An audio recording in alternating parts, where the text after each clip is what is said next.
everybody, it's Ann Kaplan from Mommy, your mama resource from conception to college. Wherever you are on your momming journey, we are here for you. And this week, the theme in the group has been neat freak, bless this mess, neatness, whatever you want to call it, but really just talking about our desire for order, control, organization, all of that stuff. And today is Wednesday. It's my baby mama day. It's my day that I talk to all of you guys every week who are getting ready to have a baby, have just had a baby, all of those things. And what I want to talk about when it comes to neatness and orderliness, when it comes to birth today, is what about your birth plan?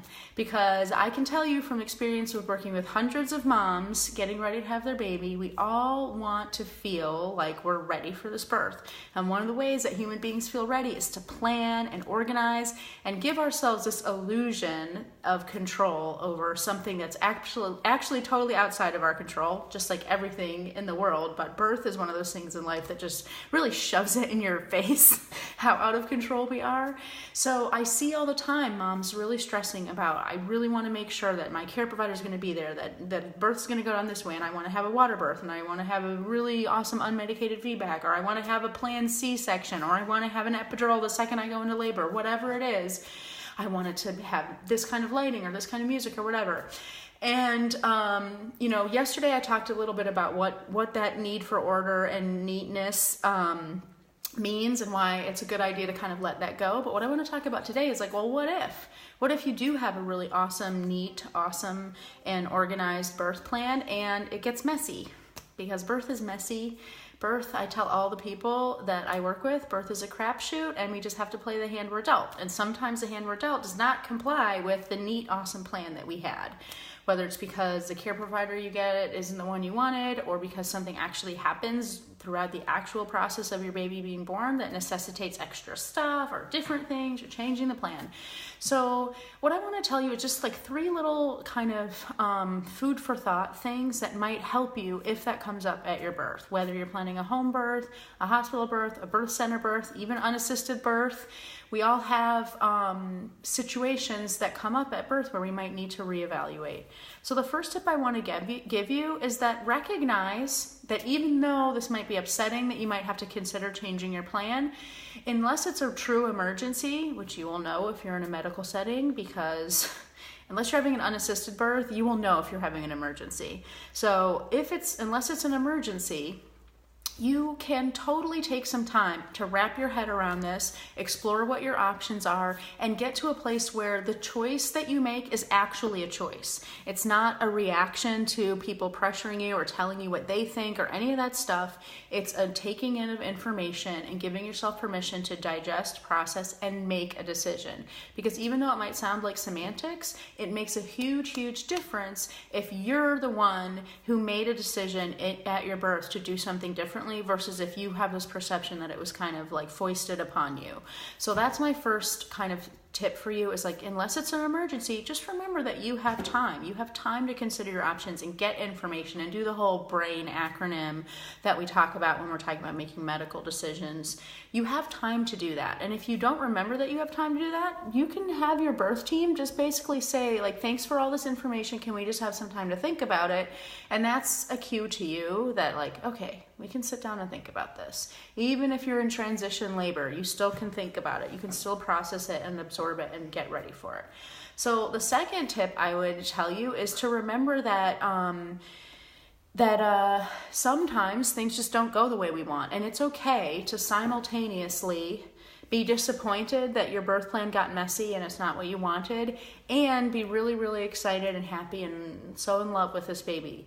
Our society makes it really hard, and the human mind sometimes makes it really hard to have two kind of what we perceive as conflicting feelings at the same time. But it is totally possible to be so in love with your baby and also so sad about the way that your baby got here. It doesn't make you a bad mom. It doesn't mean that you're being ungrateful or any of those things. So if you do have regrets or feelings of sadness or needing to kind of process what happened at your birth, don't shove that under the rug. Give yourself permission to process that, reach out for help if you need it, all of those things, because when things don't go the way we want, whether it's in birth or anything else, it does take some time to get used to that and process it and just assimilate it. And, you know, the ideal as a doula and as a childbirth educator, my ideal for my clients is for them to be able to reach a place, whether it's in the moment or after we've processed or whatever, but to reach a place where even if their birth went down completely the opposite of their birth plan, and their birth plan that was so nice and neat got super, super messy, even in that case, it's my ideal for my clients to be able to look back on their birth and be so confident that they made the best decision every possible step of the way, and this is the absolute best possible way for their baby to have gotten here, even if it was the way that it wasn't supposed to be. So take that time, do the work, reach out for help if you're stuck in that processing part. So if you already just had your baby, I mean, I have people processing and working with me to assimilate and move past their birth experiences 5-10 years later after the birth. So it's never too late to recognize that something like that is weighing on you and do the work to heal and move past it. And my third tip for you is to recognize that being in the moment as a mom and doing something that is right for your baby or is necessary in the moment, even though it might be something that totally breaks your heart, that is essentially, in a nutshell, momming.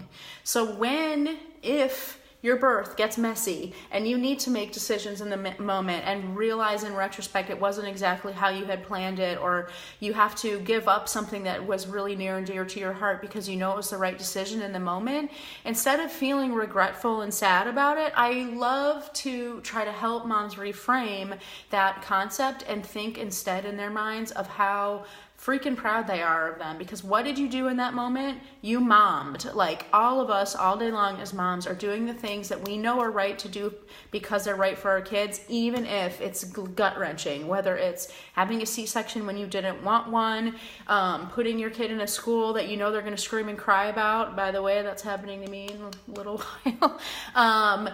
You know, whatever it is, leaving your kid at school when it breaks your heart and you're worried that it's your first time you've left them behind. Like, all of those things that we do all the live long day, we do it because they're right for our kids. They're what the situation demands, even if it's not what we planned, even if it's totally contrary to what our original vision was. So celebrate the fact that you have that ability, and not everybody is forced during their birth to mom strong like that. Not everybody has that opportunity, but by the time you've made it through your birth, if you've had a really messy birth plan that started out really nice and neat, and you've had to acquiesce on things that you thought were really, really important to you, but realized that you had to change your plan, you are actually in this amazing, lucky place where you've had the experience of momming strong, of like rising to the occasion and being a mom in ways that a lot of us don't ever have to be until later on, after our babies are born or after they turn toddlers or after their school age, where we realize that we have to just put our kids first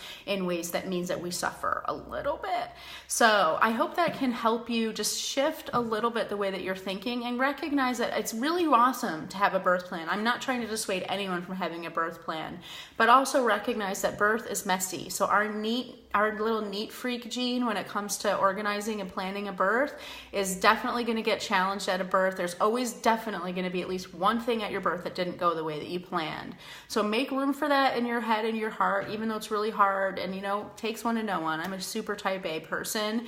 And then think about how that necessity to mess up your birth plan is pushing you and helping you and bringing you to new heights and new levels of parenting.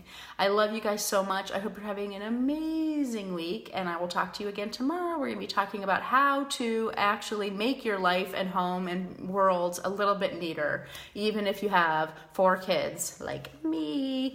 Talk to you guys tomorrow. Bye.